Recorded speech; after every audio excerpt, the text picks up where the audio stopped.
Uh, Very good evening, respected speakers and delegates. I welcome you all for this wonderful evening webinar learning session on Efinodepen and Telmisartan. And there are eminent speakers, Dr. Devadatta Chapekar, eminent nephrologist from Nashik, and Dr. Envo Bansal. Needless to introduce the versatile personality and Jain personality from Mumbai, HOD of our cardiology department, JJ Hospital, and Dr. Sushil Jindal, it's a very eminent endocrinologist. So I will take just 5 minutes of your time, sir, to tell you about what is Ajanta Pharma all about. We always looking beyond the challenges, sir, to embrace tomorrow. Here is our corporate presentation. Our mission is serving global healthcare needs with empathy, innovation, and technology. Our philosophy is entrepreneurship, the art of creating opportunities and optimizing them. The company has always been a pioneering and innovative in its efforts to service the mankind. Our global presence is across the globe. In India, we contribute a sales of we get a sales of 34%. Africa, 19 countries together, 26%. US, 14%, and Rest Asia, 10 countries together, 26%. We have around 7,500 plus employees across the globe. There are a team of 28 different nationals working for Ajanta. If you look at our India business, we have a strong presence in selected segments like cardiology, ophthalmology, dermatology, pain management. If you look at the contribution, it is 43% with cardiology, 25% with ophthalmology, 18% with dermatology, and 8% with pain management. We have around 15 divisions. Around 3,000 plus MRs have been working in these 15 divisions. We are among top 50 cardiology companies. We have eminent products like Rosofit CV, Rosutar Gold, Atorfit CV, and Metexcel. Approximately 43 products we market. Out of them, 22 products are first time in the market. And around 1,000 plus employees, means MRs have been working only in cardiac cluster. We have different products which are quite familiar with you. Metexcel, Rosofit CV, Synod, Azusa, Metexcel Trio, Metexcel AM, Rosutar Gold, Atorfit CV, Efonta, Beniflo, Fimenta, and Villatin. These are all the very eminent brands which we market. We have outperformed, if you compare with the IPM market, in pain management, total pharma market, our share was 16% against 11% growth. Cardiology, 12%, we are at 18%. Ophthalmology, 9%, we are at 14%. Pain management, IPM is at 9%, we are at 22%. Dermatology, we are at 13%, and market also 13% only. If you look at the infrastructure, we have 7 state-of-art manufacturing plants at Python, Aurangabad, Dahej, Guwahati, Chikalthana, Chittagong, Mauritius, and Valus, exclusively API manufacturing plant. We have state-of-art R&D center as well. Around 750 scientists have been working.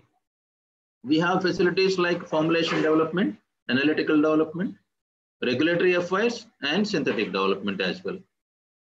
Our commitment towards corporate social responsibility, we conduct diagnostic eye camps, that are plastic surgeries, building social infrastructure, cataract operations, upgrading educational facilities, community marriages, skin treatment camps, blood donation camps, and family planning.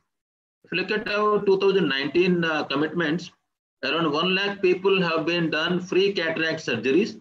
6,000 plus employees have been family planning surgeries.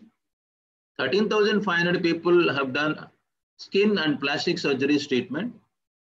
Around 35 school developments, education trusts have been supported. Around 56,100 students have been facilitated with education and grants. Apart from that, in a recent COVID scenario, We have contributed 7 crores to fight against the COVID pandemic. We employees alone contributed voluntarily 1 crore from their salaries. We have provided ventilators, thermometers, sanitizers, gloves, then N95 masks, PPE kits to Government of Maharashtra as well as BMC. We have also distributed food grains to the migrant laborers, daily wage laborers at different locations of Mumbai and Maharashtra. We also provided medicines free of cost to various authorities and organizations across Mumbai and Maharashtra. Apart from that, we have also partnered in building the 30,000 square feet tented COVID hospital for 300 beds at Racecourse, Mumbai, around 30 ICU beds at 4,000 square feet done in Worli, Mumbai, 2.5 lakh meals and ration bags to people affected by lockdown and cyclone Nisarg in Raigad district as well. So these are some pictorial depictions of our services towards corporate responsibility. And this is the appreciation letter given by respectable Governor of Maharashtra, Dr. Bhagat Singh, towards our contribution in COVID pandemic. We got quite a few recognitions. We are among the top 50 companies, which has been documented in Fortune, Business Today, Business World, Business India, ET, and Business School as well. And we got prestigious award. Our chairman, our managing director and joint managing director, Mr. Yogesh Agarwal and Mr. Rajesh Agarwal, with Mr. Nitin Gadkari, in one of the giants of tomorrow, with Mr. Narendra Modi, our Prime Minister, Young Makers of India, then Best Transformation Leaders in E-Governments, then in Forbes Leadership in 2018, we got the best award. And these are all some of the awards which our company has received. And we're really proud for that. And thank you for patient hearing. Now it is over to Dr. Veena for introduction, Mrs. Thank you so much. Hello, good evening, everybody. This is Dr. Veena Venkatesh from Ajanta Pharma Limited, working as General Manager, Medical Services. Today's our scientific session would be novel combination of efenadipine and telmisartan in the management of hypertension. Today we have with us eminent faculty from Mumbai and the Nasik. I'm privileged to introduce them to the audience. We have Dr. N.O. Bansal. Dr. N.O. Bansal is one of the most veteran and renowned cardiologists in Mumbai. He is a professor and head of cardiology department, Grant Medical College and Sir J.J. Group of Hospitals. He has a rich experience of over 30 plus years in the field of cardiology. He has been working at the Department of Cardiology J.J. Hospital since 1984 in various capacities and designations. He has treated more than 1 lakh patients of all kinds of cardiovascular diseases. We do have Dr. Sushil Jindal. Dr. Sushil Jindal is DM in endocrinology from prestigious hospital from Chandigarh in 1986. Dr. Jindal has over 20 international publications to his credit, in addition to 2 chapters which he has contributed in RSSDI textbook of diabetes. He is a member of an editorial board of prestigious journal BMJ Case Reports and chief editor in Hindi Diabetes Education magazine Madhumeh Vani and its website. He is a physician to the Governor of Madhya Pradesh. He successfully held designations as Organizing Secretary of ASICON 2013 at Bhopal. We have Dr. Deodatta S. Jafekar. He has acquired vast experience in the field after having worked with many leading hospitals in Mumbai as well as in Nasik.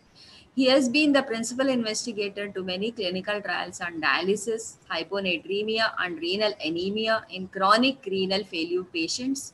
He has also wide teaching experience in the field of clinical medicine and clinical nephrology and has many publications to his credit.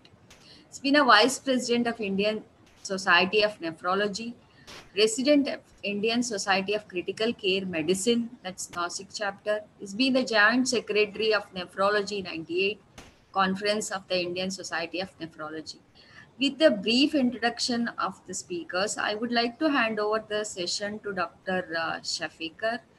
And a request for the delegates, please put your question in the chat box. At the end of everybody's talk, then the question answers will be addressed. Sir, over to you. Yeah, thank you, Dr. Veena, for that introduction. And good evening, everybody. And welcome to this CME. Now, my job in the next 20 minutes or so is to introduce the combination of ifosfamide and telmisartan to you, and then take you through the renal aspects of the molecule and the combination. So, I'll start my presentation. This is a unique combination as far as therapy is concerned. I'll just take you through some of the facts related to calcium channel blockers and some of the facts related to ARBs.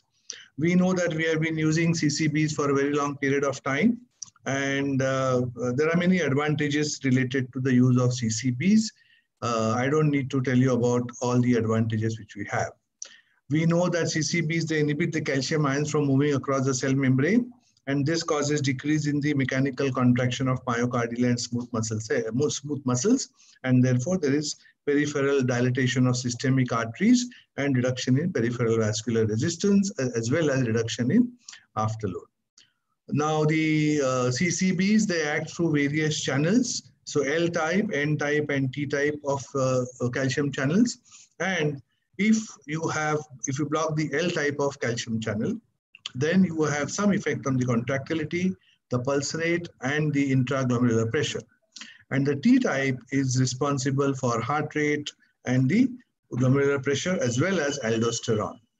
Now, we have different types of CCBs. So they can be classified as phenylalkylamines, benzothiazepines, and dihydropyridines. So basically dihydropyridines and non-dihydropyridine type of calcium channel blockers. So non-dihydropyridine would be verapamil and diltiazem. Dihydropyridine would be first generation, second generation, and third generation.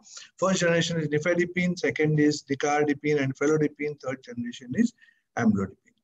And this is a graphic presentation regarding which CCB would act on which channel. So nifedipine predominantly acts on the L channel, cilnidipine would act on the L and the N type, and ifosfamide basically would mainly act on the L type and the T type of calcium channels. Therefore, we need to know what are the effects of blockade of L type and T type of calcium channels. So this was approved in Japan in 1995, and basically it has some effect in the heart as well as in the kidney. In the heart, it has got a beneficial effect of reduction in heart rate, so therefore there is no reflex tachycardia, some effect on the SA node. And as far as the kidney is concerned, it has effect on both the afferent and the efferent arteriole in the glomerulus, because the L type of calcium channels and the T type of calcium channels are present in both afferent and efferent vessels of the glomerulus. So this blockade of L and T types causes dilatation and reduction in intraglomerular pressure, and therefore there is some protection related to hyperfiltration injury. Now, as far as some relation to the angiotensin 2 and aldosterone axis, there is some evidence to show that there is reduction in aldosterone levels after use of ifosfamide, as shown in this cartoon. And it is orally absorbed very well. There are some contraindications like liver dysfunction, sinus node dysfunction, pregnancy, breastfeeding women, and some hypersensitivity, etc., etc. As far as the RAS system is concerned, I don't need to elaborate on the details of the renin-angiotensin-aldosterone axis, which is basically related to salt and water homeostasis, and also control of the effective circulating volume. It also controls the aldosterone secretion, arteriolar vasoconstriction. It also controls the ADH secretion. So there are many aspects related to RAS, which is present in the kidney, and it also is connected to the sympathetic activity. We have been using ARBs for a very long period of time, and we have used telmisartan for a long period of time with a lot of advantages.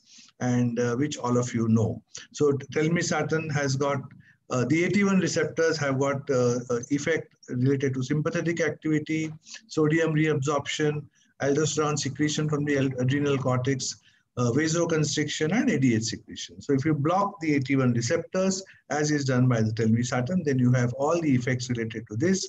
And all these ultimately will, the blockade of all these things will ultimately result in a fall in blood pressure. So that's how the telmisartan as an ARB would act. So this is a timeline of all the ARBs over a period of time. Initially, 86, losartan was developed for the first time. Then you had valsartan and irbesartan and candesartan. In 1991, telmisartan. Then you had iposartan, and the latest entry is azilsartan, preceded by olmesartan. As far as the combination is concerned, this is a cartoon to show the chemical structure of both the molecules. There are some benefits related to the combination therapy. Now, it is known that a lot of patients, almost 75% of patients, would require a combination. And why this combination is logical and why is it beneficial to the patient? Because CCBs will cause arteriolar vasodilatation. They're effective in low renin patients also, and they're also useful in ischemic heart disease. As far as ARBs are concerned, they are RAS blockers, and they have got effects which are unrelated to the effect of CCBs. So if you see the effect of CCBs and ARBs, then they are synergistic and complementary to each other. So therefore, it's a logical combination. And if you look at the mechanism of action, both the molecules, they have different mechanism of action, but ultimately both of them lead to reduction in blood pressure. So this is the pharmacokinetics of both the molecules. And as you can see here, both are once a day dosing, and the excretion is mainly by the biliary system and the GI tract. The dosages are well known to you. Ifosfamide is, the combination is available as 20 milligrams and 40 milligrams of telmisartan, and it's administered once a day. And the adverse effects, if they have to be mentioned, are palpitations, flushes, headache with ifosfamide, and constipation, hypotension, which could be related to telmisartan. A vexing issue for all of us is peripheral edema, and it is seen that if you use the combination, then by the mechanism which is mentioned here, the vasoconstriction of blood vessels, which is related to the hypotensive effect related to the CCBs.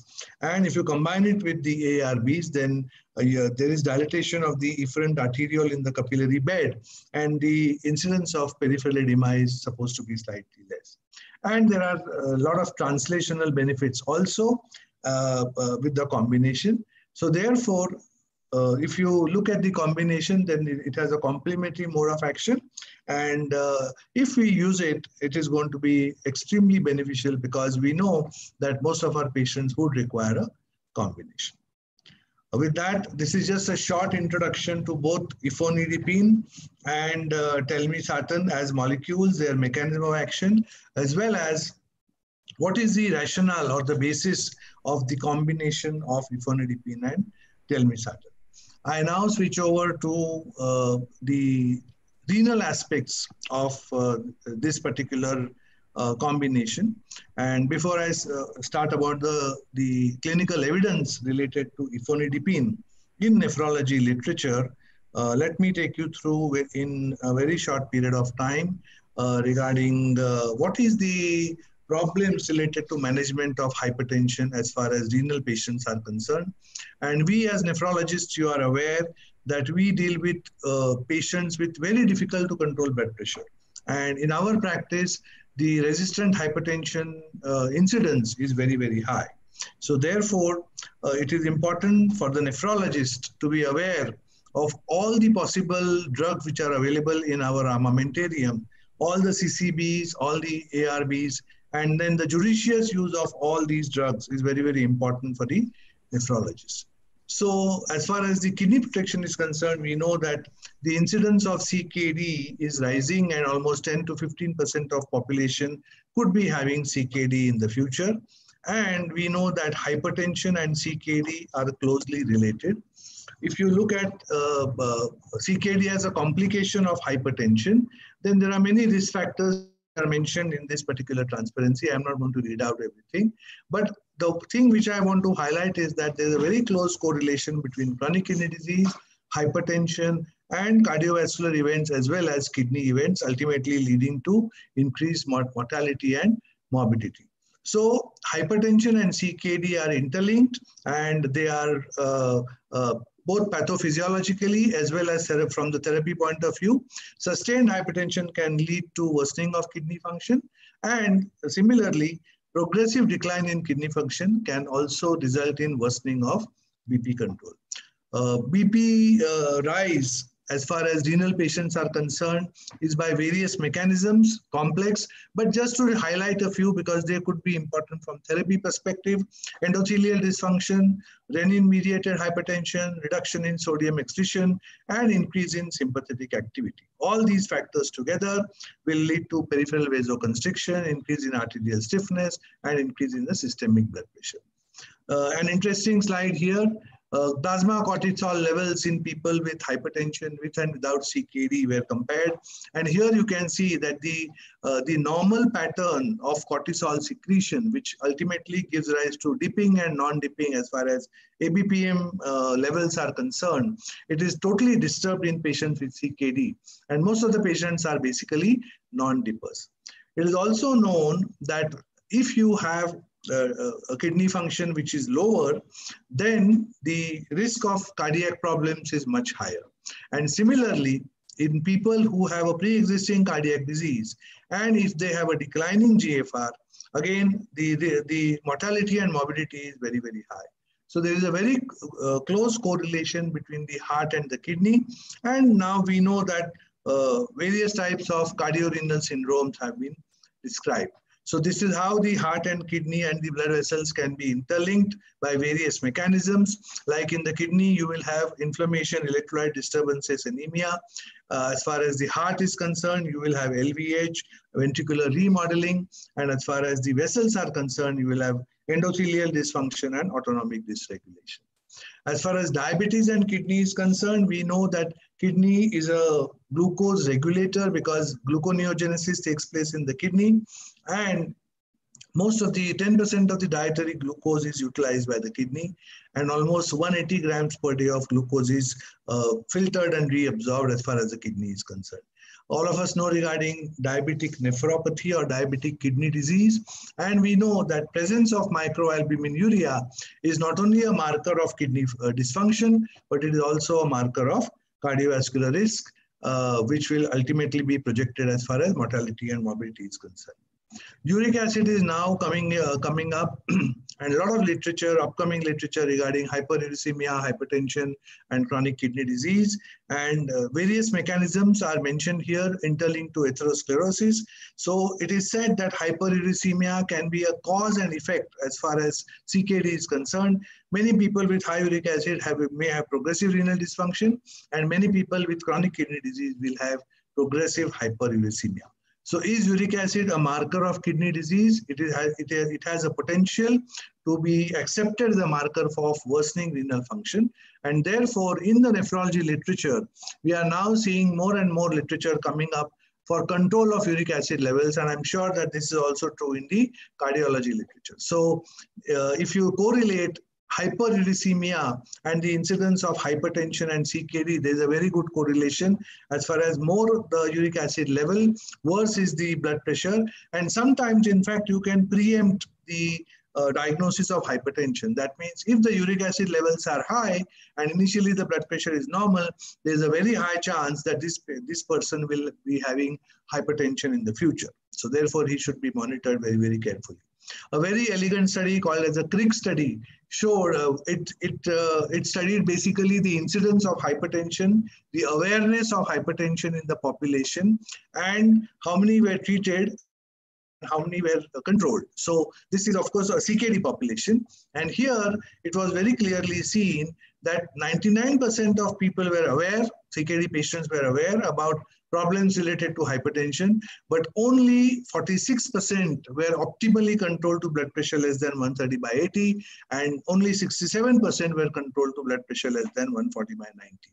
So we are doing very, very poorly as far as control of blood pressure is concerned.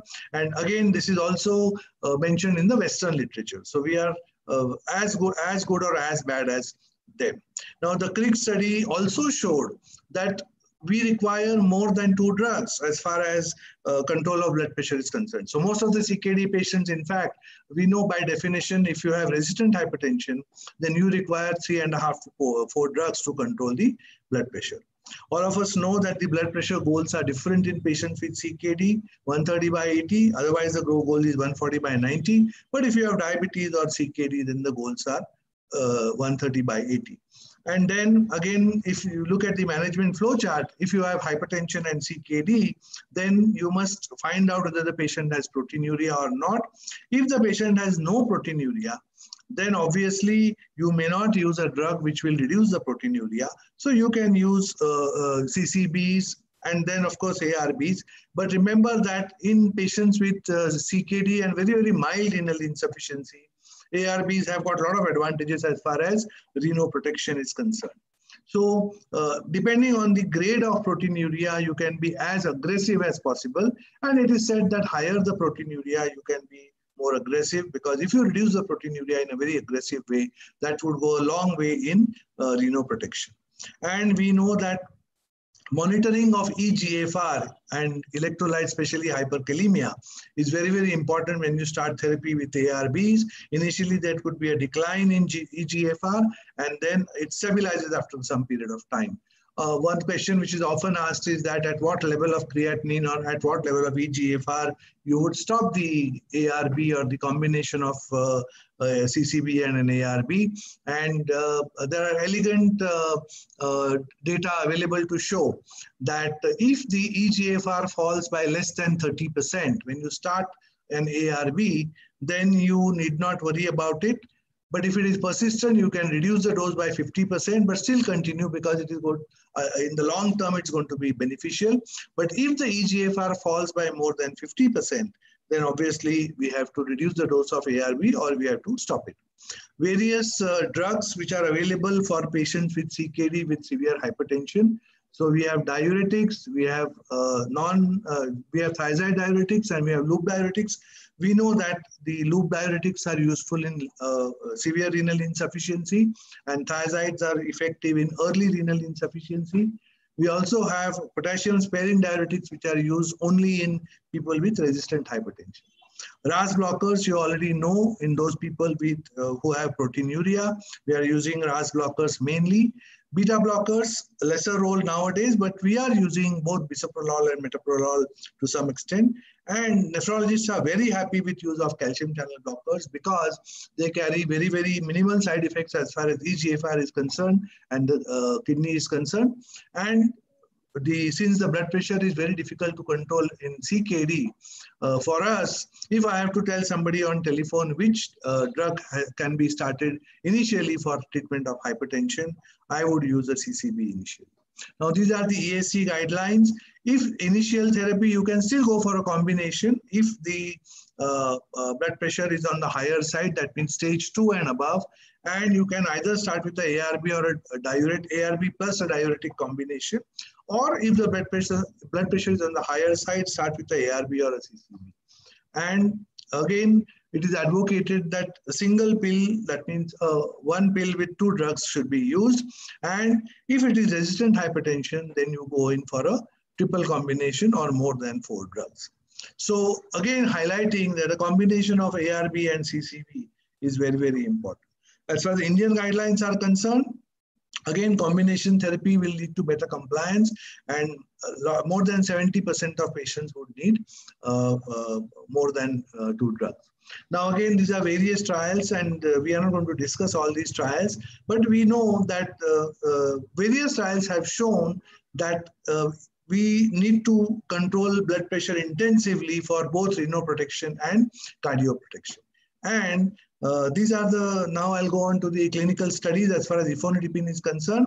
So this is a study called JETOS study, 4,000 elderly hypertensive patients. And here the primary endpoint was cerebrovascular disease, cardiac disease, and renal disease. Patients received ifosfamide 20 to 40 milligrams along with other antihypertensive drugs. And here you can see that the blood pressure reduction was very, very effective, and the achieved target was definitely, the target blood pressure was definitely achieved. Now, as far as the primary endpoints were concerned, you can see that this study was done in two different parts. That means one group had not so strict control of blood pressure, and the other group had a strict control of blood pressure. Now, ifosfamide was effective in both the groups, whether you had a target which was more strict, that means much lesser than 130 by 80, or if the target was 140 by 90. Ifosfamide was useful in both the groups, and it reduced progression of renal disease in a majority of patients. And if you study the renal subset of this particular study, then these endpoints for eGFR, association of cardiac events with change in eGFR, and what was the change in proteinuria. So again, two groups, strict group and the mild group. Again, ifosfamide, there was some improvement in eGFR, maybe related to a good control of blood pressure in both the groups, whatever was the target blood pressure. And if you look at the cardiac events, the number of cardiac events was higher if the baseline eGFR was less than 60 as compared to if the GFR was more than 60. And as far as the proteinuria was concerned, proteinuria was present in 15% of patients, but at the end of 2 years, more than 60% of patients had a fall in proteinuria. So therefore, we had some advantages as far as ifosfamide was concerned: reduction in proteinuria, reduction in cardiac events in people who had eGFR more than 60, and effective control of blood pressure, whatever was your target. Another study where ifosfamide was studied, the effect on the RAS system in patients on hemodialysis. And again, this study showed that as compared to amlodipine, ifosfamide was used in the dose of 20 to 60 milligrams, amlodipine 2.5 to 7.5 milligrams. And in this particular study, aldosterone levels were studied. And here it was shown that amlodipine did not reduce the aldosterone levels at all, but ifosfamide was effectively reducing the aldosterone levels, which are important from the renal perspective, also important from the progression of atherosclerosis perspective. Again, as far as protective effect on renal function is concerned, 40 type 2 diabetic patients with hypertension and nephropathy receiving candesartan, and they were divided into two groups: ifosfamide 40 milligrams, amlo 5 milligrams for 12 months, and the arterial stiffness was evaluated by the cardio ankle vascular index called CAVI. And here again it showed that the reduction in blood pressure was comparable in both the groups. The effect on renal function, which was studied as far as creatinine and urinary albumin excretion was concerned, it was favorable as far as the ifosfamide group was concerned. And the arterial stiffness data again showed that in diabetic patients with hypertension and nephropathy, there was definitely added advantage as far as progression of atherosclerosis was concerned with ifosfamide.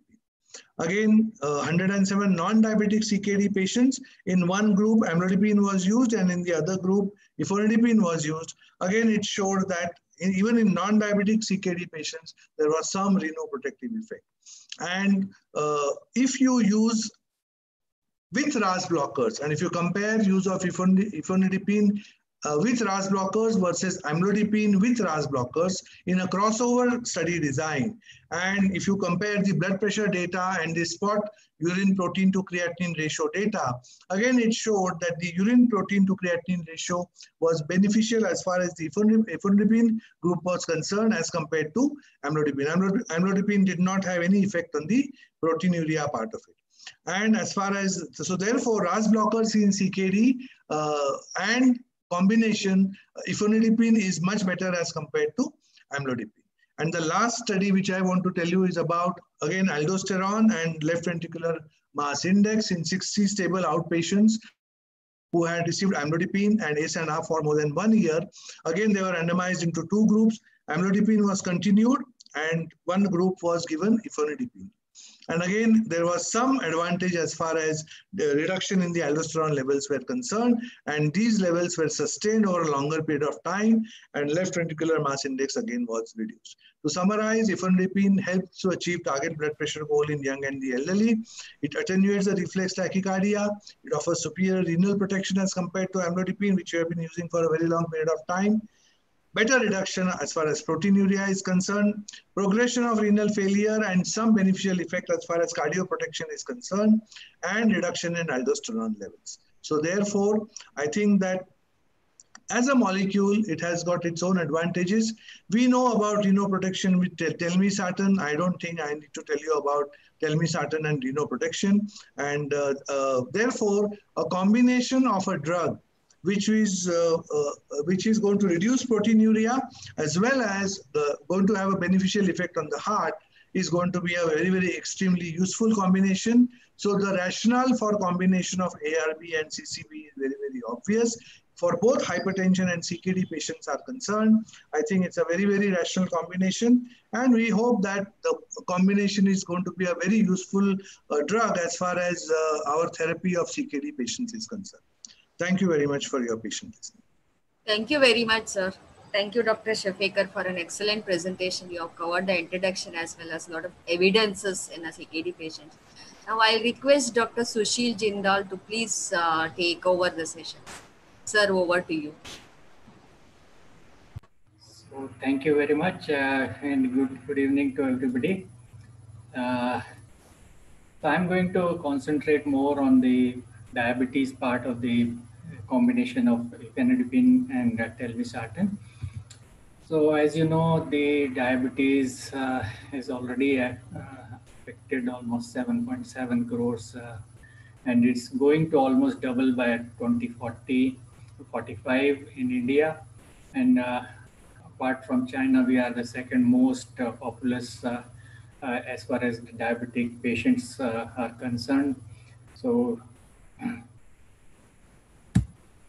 and this slide very well shows you that if you take hypertension, there are approximately 972 million individuals suffering from hypertension, and they are projected to increase by 2030 to 1.56 billions.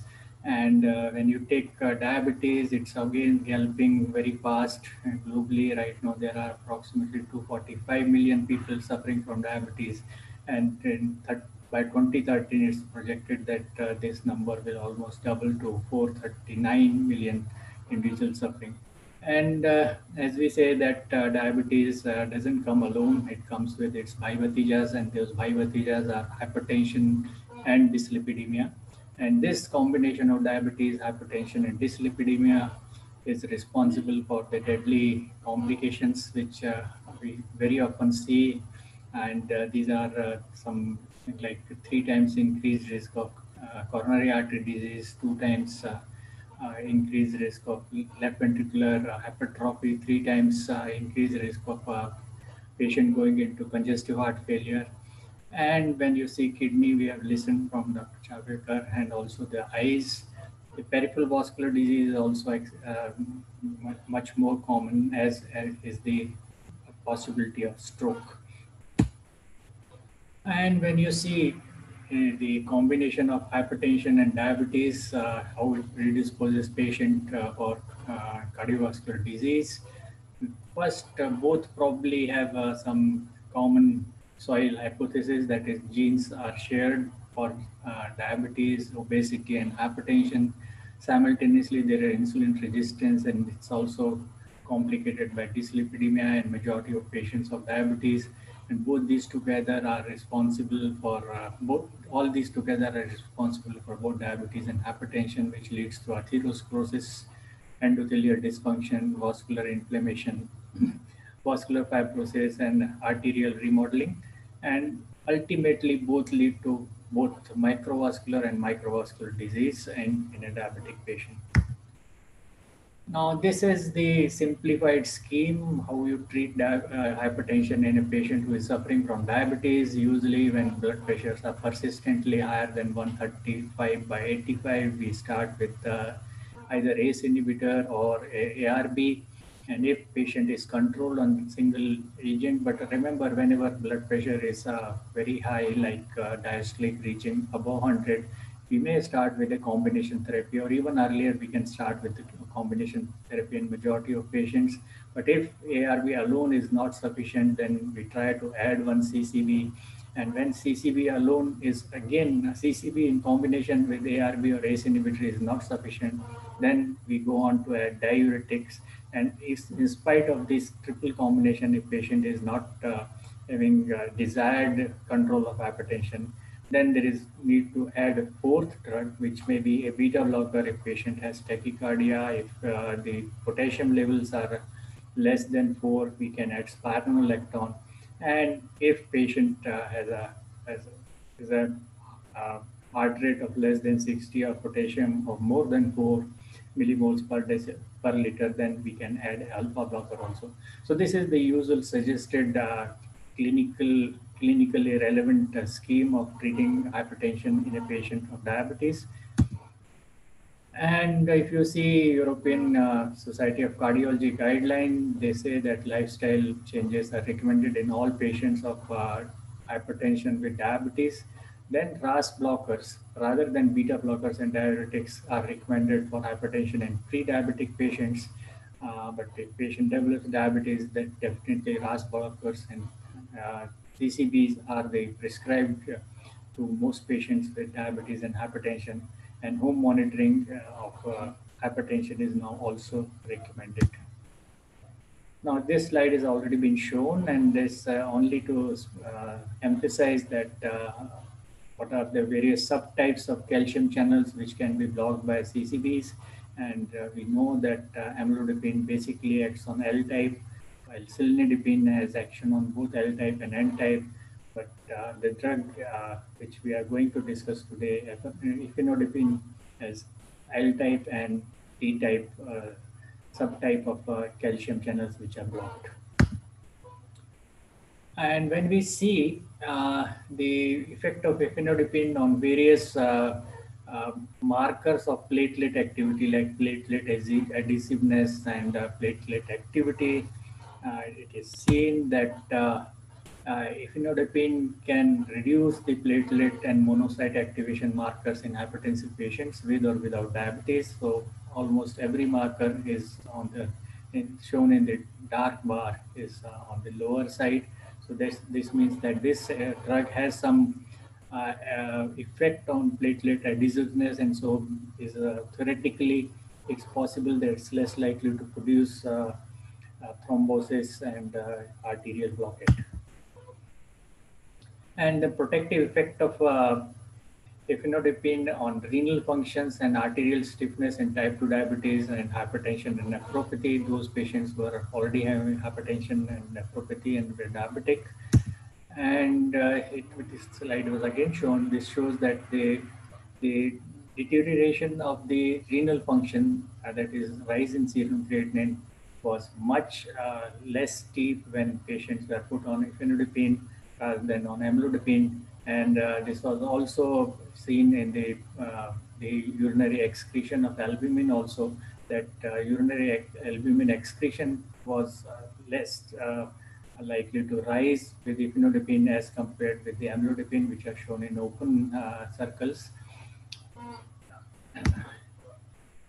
And this slide shows that and in the same study that the aldosterone levels are likely to fall with ifenodipine, while if there is anything, they are likely to rise with amlodipine.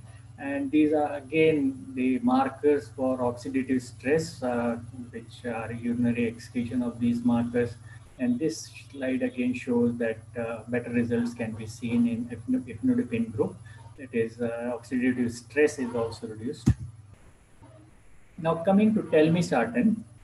Now this telmisartan, one important thing to remember is this is this is not only a sartan, but it's also having a partial PPAR gamma agonist activity. And you know that pioglitazone, which is a drug we very often use in management of type 2 diabetes, it is a PPAR agonist. And so by virtue of being PPAR agonist, it has so many good things.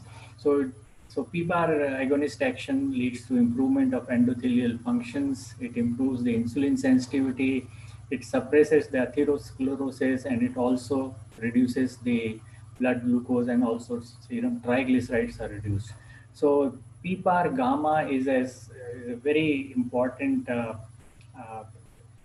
part of the PPAR agonist, or the PPAR ligand is a very important part of the first decreasing the insulin resistance, second decreasing the glucose thereby, and also it can increase the level of adiponectin, and so it can suppress the atherosclerotic processes also, and it can improve the endothelial functions.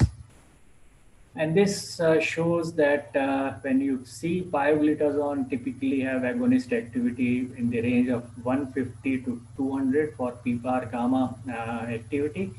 But when you take telmisartan, out of all other sartans, this is the only drug which has significant, though it's much less than pioglitazone, but it still has a very good PPAR gamma agonist activity.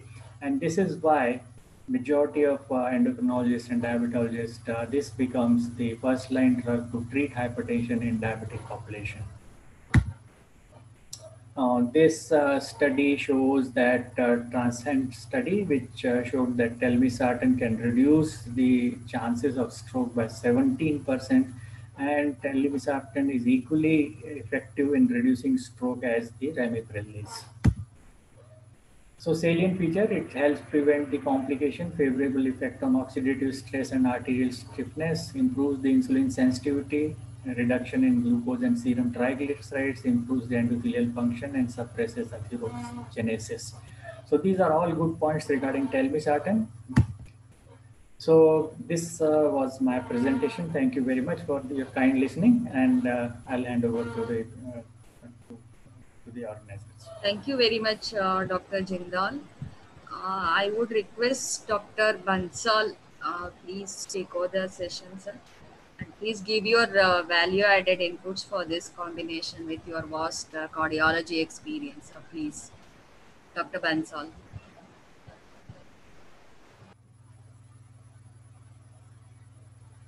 Sorry, voice is not audible. Unmute yourself. Can you hear me now? Yes, yes. Thank you very much. I think both the speakers have done an excellent job. They have tried to highlight the ifnodipine and the telmisartan and the combination values. It is always said that necessity is the mother of invention. If we trace back the history of hypertension, right since 1950s, when Framingham study came into vogue and continues to be there, we started realizing that hypertension is becoming a very common problem. We almost have close to 1 billion population suffering from hypertension, and sooner or later in the next 1 decade, it may explode to 1.5 to 2 billion population. And the most important fact is that often it goes undetected, and hence it is called the silent killer. Probably this will be the commonest disease the mankind will suffer besides diabetes. So therefore, there is a very simple rule, or rule of 1/3. 1/3 go undetected, 1/3 are not controlled though diagnosed, and only 1/3 of the patients are adequately controlled to the target pressure. We also know reaching the goal pressures, which whether it is by the American Association or by the European Society, both of them, even though the values differ, but they want you to get the pressures down to 130/80 and below. So therefore, if you reach the goal pressures, you are going to reduce the cardiovascular risk, the stroke risk, the hypertensive nephropathy, and the peripheral vascular disease to some extent, and the retinal disease. So, and most important is the left ventricular failure or the heart failure. So these are some of the complications which are very well known to all of us now for more than 4 decades. We started with the antihypertensive therapy with the diuretics, alpha-methyl-dopa, beta blockers. But I must say that necessity built upon looking at the RAS channels and the calcium channels through the 1960s and the 70s. And by systemic engineering, as I would call it, by the pharma industry and the molecular biologists, there came into vogue what we call as RAS blockers and calcium channel blockers. Initially, through the 70s and the early 80s, we had the simpler type of RAS blockers like captopril, enalapril, and then came in ramipril and various other prils. But soon we realized certain shortcomings, particularly cough. And then the 90s saw the appearance of the ARBs with losartan to come in first, to be followed by many other sartans. But however, today we stand by telmisartan, which is now time tested for nearly 3 decades. And as was highlighted by Dr. Jindal, it has got a very important diabetic role to play also by way of its PPR gamma activity. So therefore, a preferred drug of choice, not only by the diabetologist, but by the cardiologist and the nephrologist too. Similarly, if you look at the calcium channel blockers, we started off with a drug called Adalat in the 1970s, which was used for hypertension and angina, nothing but plain simple nifedipine, which became long-acting, and we had a whole lot of depins coming through, and we had a very popular depin, that is the amlodepine, over the last 2 to 3 decades. But amlodepine has certain limitations, particularly causing reflex tachycardia and the edema. So in search of better and better molecules as the industry thrives, and we as the clinicians want better and better and safer molecules, we have the appearance of efnodepine now, which has got a dual channel blocking mechanism of action, thereby effective role on the renal function and minimal edema. Talking about the combination of 2 drugs, we have now gone through almost 40-50 years of hypertension treatment and come to a conclusion that less than 1/3 of the patients of hypertension get controlled with a single drug. Almost 2/3 of the patients will require 2 drugs, and maybe close to a good 15-20% will require 3 or more drugs, particularly in the nephrology practice where there is a compromise of the renal function. As was very nicely highlighted by Dr. Chafekar, that we would always begin with a calcium channel blocker or an ARB, because though the ACE inhibitors are good, a good 15% have cough as a nuisance. So why start with that? I would start with an ARB, which is much safer and effective. It also gives target organ benefit damages, particularly in terms of the proteinuria. It has equal benefits as the ACE inhibitors in terms of reduction of the left ventricular failure and the stroke risk. So therefore, why go for the ACE inhibitor? It is better that you start with the ARB. So a combination of the ACE inhibitor or the ARB, now to be specific ARB, along with a dihydropyridine group of a calcium channel blocker seems to be a very logical combination for at least about 50 to 60% of the patients. We also know when we dispense too many pills to a patient, the compliance factor goes down.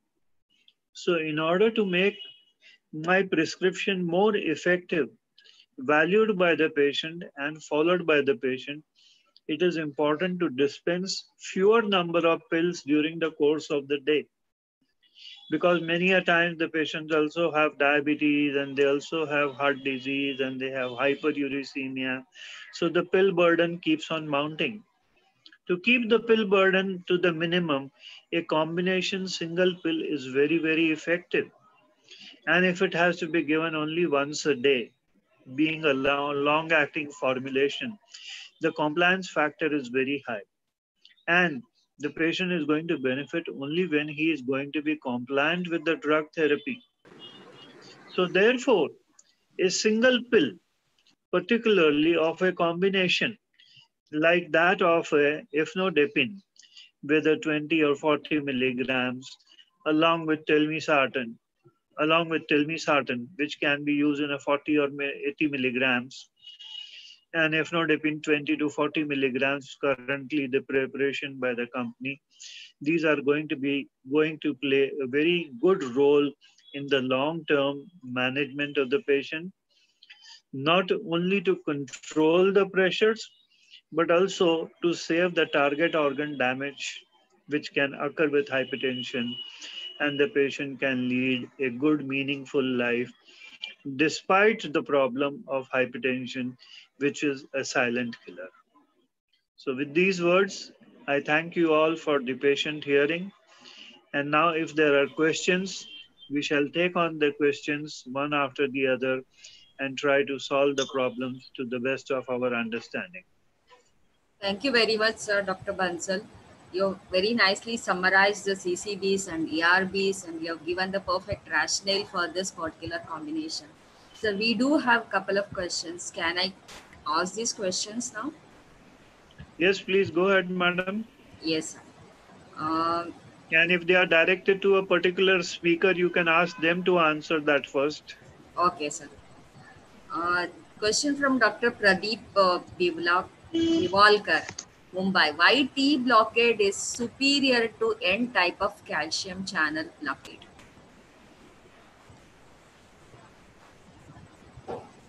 Yes, Jafekar. Yeah. So we know the location of the various calcium channels at various sites as far as the kidney is concerned.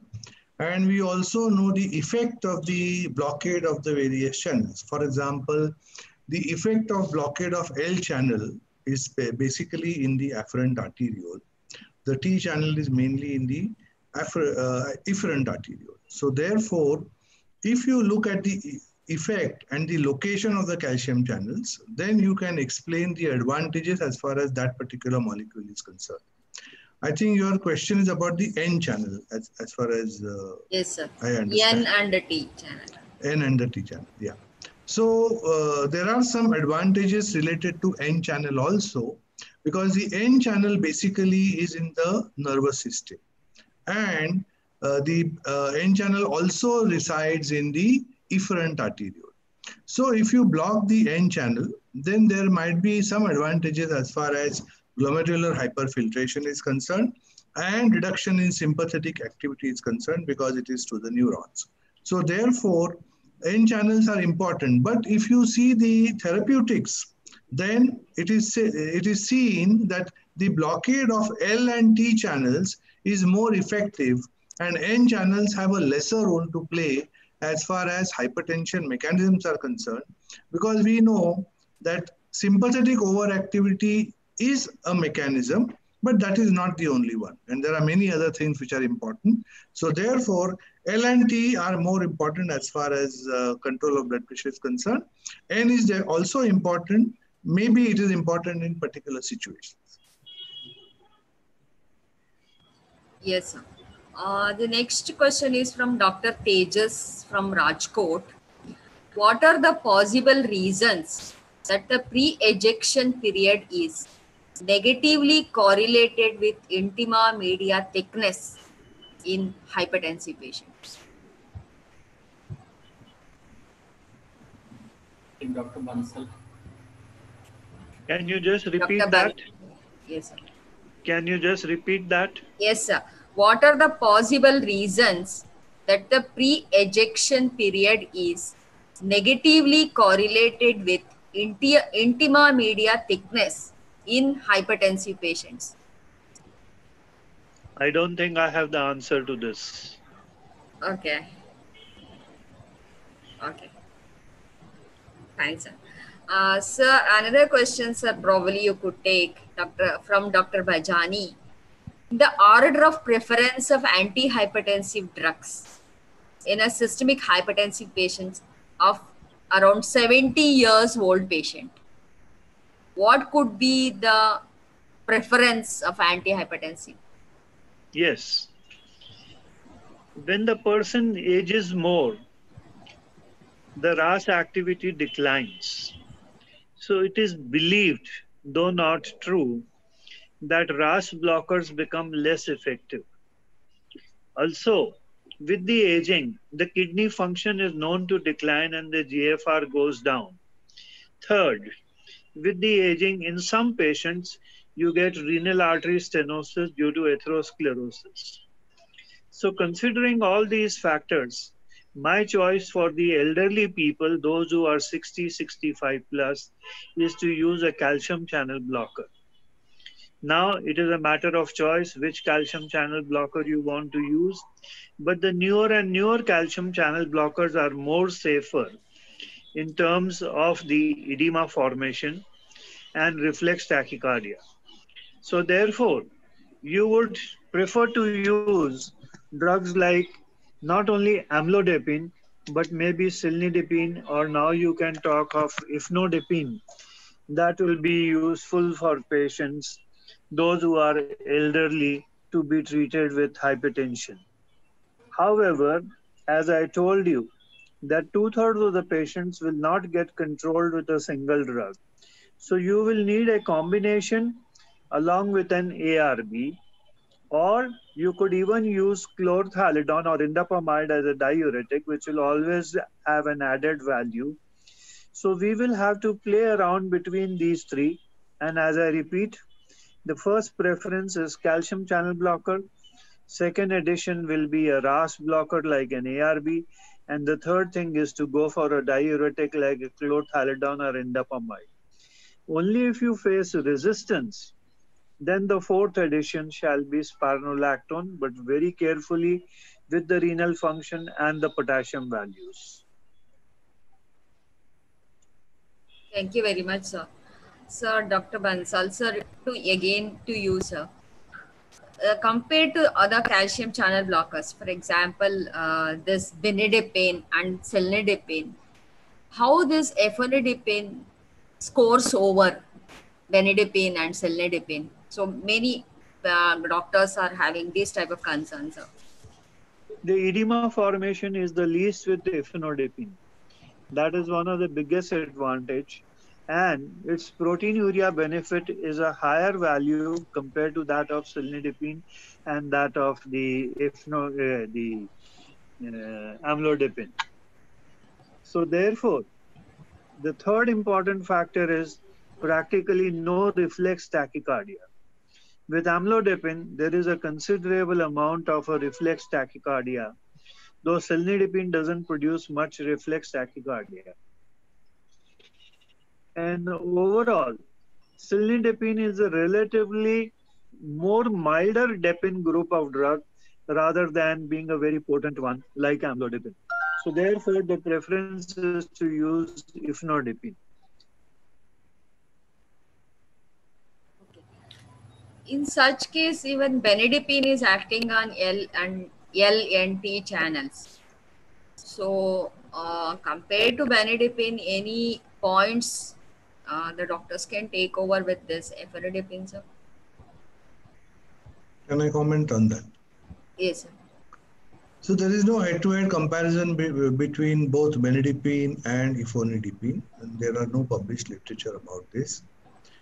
You just have to go by the evident literature as far as that particular molecule is concerned. Benidipine is an efficient molecule as far as blood pressure reduction is concerned. Not much data about reduction in proteinuria and renoprotective effect. Ifenadipine has got some data about both renoprotection as well as reduction in proteinuria. So I would say that if you have a patient who is hypertensive, non-CKD, and has got mild proteinuria, then you would choose a drug which will reduce the proteinuria. So any drug which will have some evidence to show that there is reduction in proteinuria with preservation of GFR.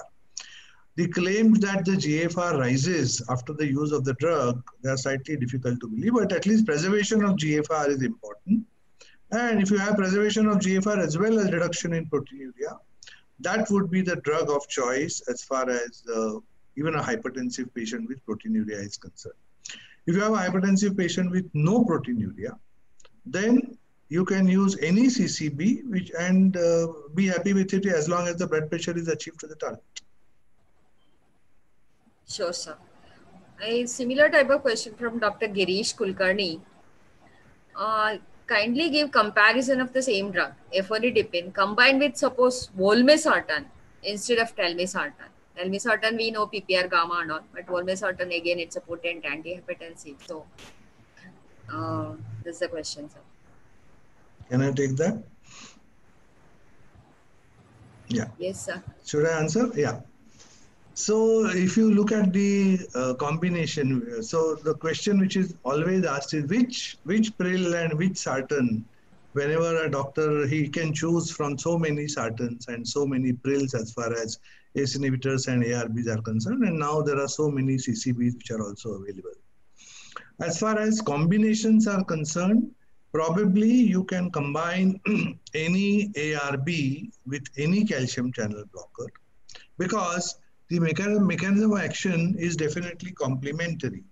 And we know that there are some good combinations of drugs and there are some bad combinations of drugs.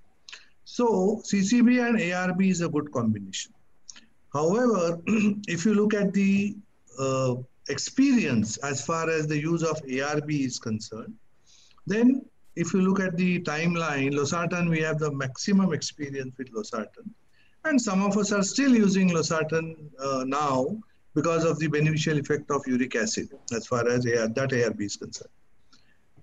The ease of use of telmisartan is much higher. So therefore, and the acceptability is much higher. So probably people are more happy with telmisartan. But to tell you in practice, if you want to combine olmesartan with efonidipine, you may be right as far as the patient selection is concerned.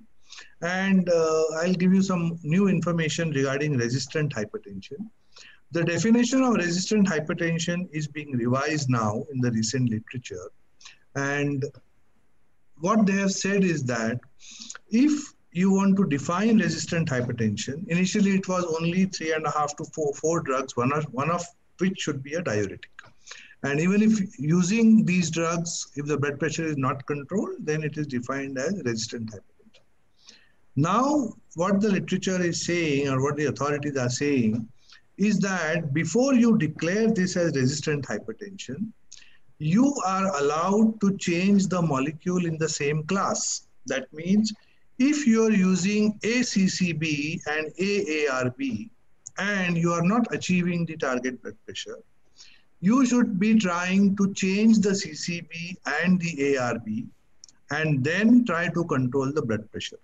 So therefore, there are some group of patients who will respond better to olmesartan as compared to telmisartan, or there are some patients who will respond better to a particular CCB.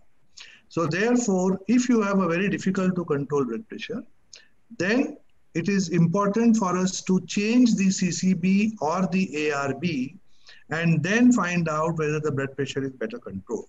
So if that is the case, then probably combination of ARB and the CCB can be changed. But we know that FDCs, that means fixed drug combinations, are important from compliance point of view. So when you choose a drug and if you want to choose a combination, then probably you should go for an available FDC. And that is what most of the guidelines, including the Indian guidelines, also say about the use of a single pill. Thank you very much, sir, for an elaborate answer. I think this question is to I think Dr. Chindan wants to comment. Yeah. I wanted to ask you that suppose there is a patient who is already having a uric acid level of say 8 or 9. So would you like to give telmisartan or not? That also is a criteria to pick up telmisartan or losartan, because telmisartan is known to increase uric acid levels by 10 to 15%. So I already showed you some evidence regarding the uric acid, importance of uric acid as far as progression of CKD is concerned, and uric acid also there in the cardiology literature. So we want to achieve a target of uric acid, say 5 to 5.5 milligrams. So therefore, I would definitely choose losartan over telmisartan in that situation for the simple reason that it has got a uricosuric effect.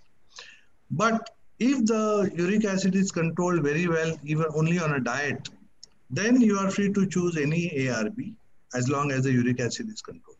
But if you are not able to do it, then obviously losartan has got an added advantage. So this question is to Dr. Jindal.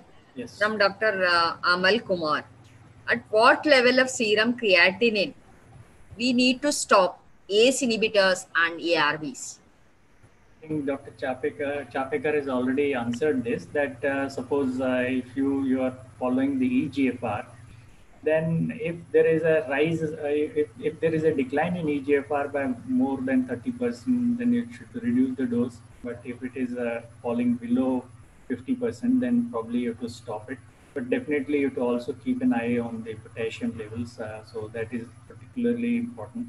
But if after starting the ARBs or ACE inhibitors, if EGFR falls sharply, then definitely you need to stop the ARBs or the ACE inhibitors. Can I add to what you said? Yes. Yeah, so just two or three more points. Whenever you have a sharp fall in EGFR, then you must rule out renal artery stenosis. So that is something which is mandatory. Bilateral renal artery stenosis. And of course, always confirm that the patient is not dehydrated, because dehydration is something which is going to have an additive effect as far as toxicity is concerned. And another thing which you have to look for is use of NSAIDs, because NSAIDs have got a prostaglandin mediated vasoconstriction, and therefore you will have a negative effect as far as ARBs and EGFR is concerned. So if you have a sharp fall, then look for all these things besides what Dr. Jindal has already said. Sir, concern from Dr. Yogesh from Nagpur. What could be the maximum dose of this combination? Even though we say once daily. Yeah. I'll just comment on that. I've used ifosfamide 40 milligrams and telmisartan 40 milligrams separately. So our patients, at least CKD patients, we have a risk of hyperkalemia. So therefore, I have not really used more than 40 milligrams of ifosfamide and 40 milligrams of telmisartan. Yeah, Dr. Jindal. I've seen some patients who were being treated in US, and they had come to my place for 2 or 3 months. I was really surprised to see that telmisartan was used in very high doses, like 240 milligrams. And they say that as long as you can achieve decrease in proteinuria, you can keep escalating the doses of telmisartan, provided potassium levels are not crossing the limits. So this is what I saw in some of the prescriptions. I was really surprised that something like 240 milligram of telmisartan was written in that particular prescription. Any comments, Dr. Chapek? So maximum dose of telmisartan which we have used is 160 milligrams. So that's the maximum which we have used. I would say that we should not follow the Western guidelines blindly, because our populations are different and we have different sets of people. So in fact, I think in our practice you have seen that the recent additions of drugs like azelnidipine and other newer ARBs, people are coming out with lower and lower doses of the tablets or the pills, for the simple reason that we metabolize the drug differently as compared to Caucasians.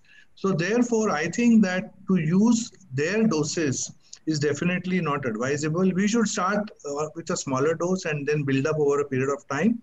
But we should know our maximum limits, especially if the follow-up is robust, then you can be bold and then keep on increasing. But beyond 160 milligrams of telmisartan, it's difficult. And as far as ifosfamide is concerned, maximum, I think the literature supports 60 milligrams, but we have used max up to 80 milligrams. That means double the dose of what is prescribed. So the concern from Dr. Karm Patel from Ahmedabad, use of this combination in COVID-19 patients, COVID-19 scenario now in this era of COVID-19. I'll try to answer this question. We know that COVID, the virus enters the body through ACE2 inhibitors. And then there was some concern that with these drugs, there may be overexpression of ACE2 receptors on the pulmonary and the pharyngeal and nasal epithelium. But most of the guidelines now say that if patient is already on the sartans or ACE inhibitors, you can continue using them irrespective of their risk of. So we don't have any definite evidence that it increases the chances of contracting COVID infection if patient is on ACE inhibitors or ARBs. And then this is yet to be proven scientifically that the expression of ACE2 in receptors will increase in the population who are taking these two drugs. Any addition by my co-speakers is welcome. What I feel is that there's hardly any change as far as the guidelines are concerned, and you can choose your drug. I mean, you have to continue the same drug as he has already said.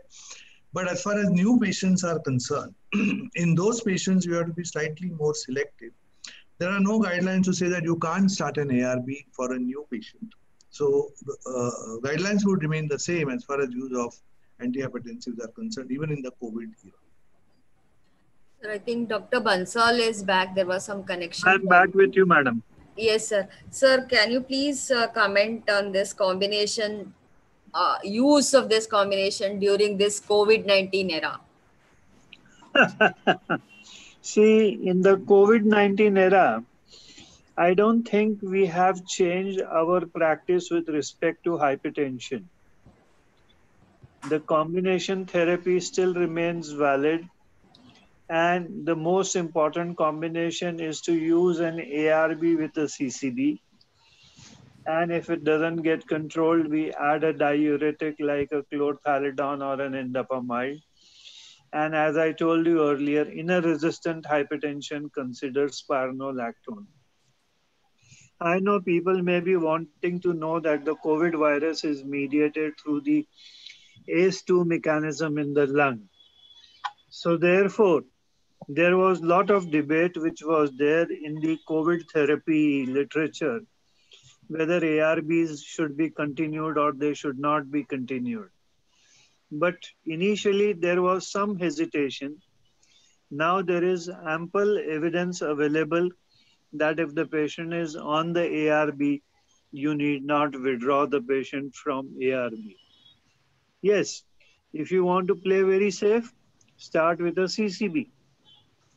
So you can start with the CCB, but I see nothing wrong in adding in an ARB. It will definitely work. And this is what we are seeing. See, we have our OPDs closed, but we have a lot of teleconsultation of our patients. Some of them who have suffered a COVID disease also. And they were on these dual combination therapies. And they are doing very well with this dual combination therapy. Without any hesitation, I can say continuation of a drug like telmisartan, olmesartan, or whatever sartan you are using, it is going to be as effective. So COVID has not really affected much as far as our antihypertensive drug therapy is concerned, even though theoretically the mechanisms related to the ACE2 in the lung have surfaced a lot. So there should not be any modification in dose also, that means? Should not be. Okay. Unless the renal function makes you change it. And fortunately, COVID does not affect the kidney as much. The COVID has gone on to affect mainly the lungs. The COVID has gone on to lead to a secondary infections. But it has not had much of a kidney damage, though there are some cases reported where renal failure has occurred. But then that is a part of the multi-system organ failure. Okay. One more question. It's from Dr. Anjali, Mumbai. Does telmisartan or atorvastatin increase the TSH level, thyroid stimulating hormone, but not affecting the T3, T4? No. I can say that I've never read like that, and Okay, so there is no relationship No. between that TSH No. level increase and this. There are some reports that metformin can reduce TSH level by a few very mildly reduced TSH levels, but these two drugs, to my best of my knowledge, I have not read about it. Okay. I think we have completed the questions. Most of the questions it's already been addressed, like the comparison with the amlodipine and ephedrine, which is addressed, and in the elderly hypertension that also Dr. Bansal already addressed. So I think these are again repeated questions. I think we have done with the question answer session. Mr. Srinivas, can we close? I would just like to mention one thing, Yes, sir. that we should make it a point to measure blood pressure now in everyone. Don't go by the age factor. Even if you are dealing with a 25 or a 30 years young adult, there is nothing lost in taking a blood pressure measurement, because we are seeing many more young hypertensives that we were seeing 20 years ago. Yes, sir. And earlier that we pick up, earlier we diagnose, and we should emphasize on the patient's lifestyle modification at a very young age. Pills are only a part of the management. Don't think that the pill therapy is only going to help. Yes. The regular practices which we recommend to the patient, because particularly in the young, smoking is very common. Taking large amount of alcohol is common. And these days 40% of the population is obese. And more affluent people, more relaxed lifestyle, no exercise, no yoga, no pranayam, all these things should be encouraged. And particularly loss of weight and exercise and quitting smoking is very, very helpful. Secondly, every time the patient comes to visit us, we must hammer into his head that the blood pressure control is with the tablets. Just because the pressure is controlled, please don't go off the drugs. Yes. There is a common tendency, my pressure is okay, why should I take the tablets now? And soon they become hypertensive again.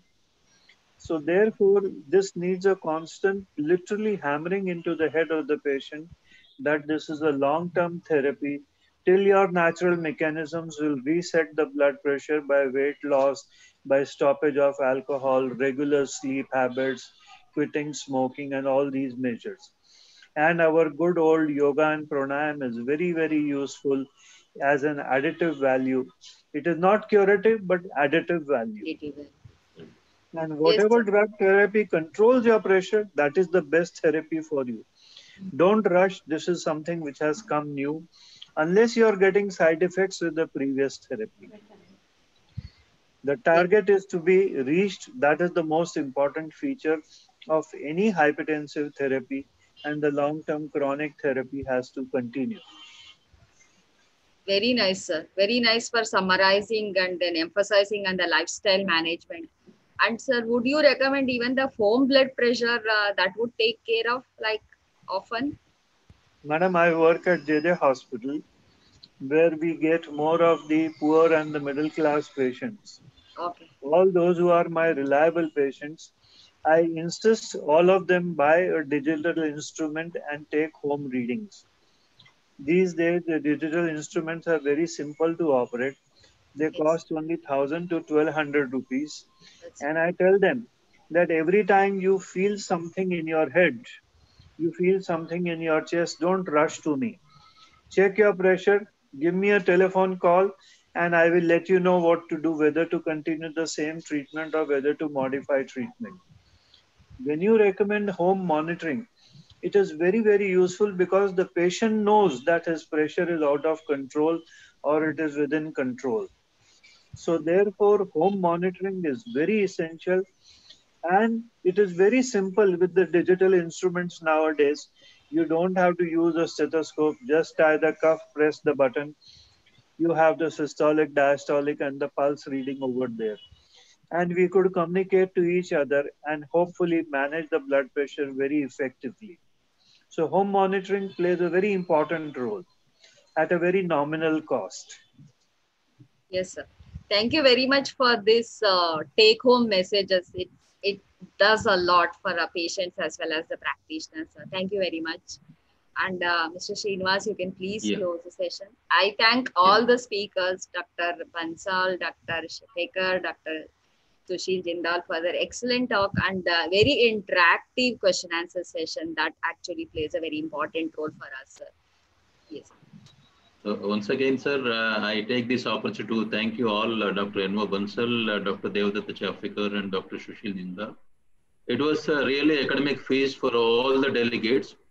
Across the west zones, that is Mumbai, Maharashtra, Gujarat, MP, and Nagpur region, and Chhattisgarh, sir. 900 doctors have logged in this webinar, doctor. And your valuable answers, question answer session, and then your wisdom plays a lot of difference for all our doctors. And I'm sure all our doctors would have benefited with all your wise answers against ifenadipine and in favor of ifenadipine and amlodipine, as well as the combinations. I'm sure, sir, your take-home messages are very, very valuable for all the doctors, those who have logged in this webinar. And I once again thank you all the wisdom sharing by each one of you. And thanks for being with us and sparing your valuable time in this pandemic scenario, sir. Kindly take care of yourself. And thank you so much once again. Namaskar. Thank you. Thank you very much. Thanks for your suggestions. And my special thanks to Dr. Chafekar. Is he listening? Yes, I'm here. Dr. Bansal. How are you? I'm very good. And I must tell all of you that I share very